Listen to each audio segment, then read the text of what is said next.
بسوي اليوم جريش الشوفان، وما أبالغ إذا قلت لكم إنه أحلى من الجريش العادي. نحمص البصل والثوم مع زيت الزيتون ومعجون الطماطم والبهارات المشكلة والكمون والكركم والفلفل الأسود، وبعدين نضيف الدجاج بعظم أو بدون عظم ونقلبهم، ومعجون طماطم وليمون أسود حب وفلفل حار، ونغطيه حتى يستوي الدجاج. نضيف شوفان كامل الحبة ونقلبهم مع بعض، ثم نضيف الموية الحارة ورشة صغيرة من ملح الليمون.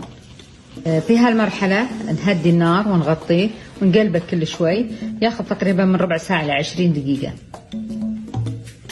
طبعا حمسة سمنة وبصل وفلفل حار وليمون أسود ومكعب مرق دجاج، ونتركها تتسبك.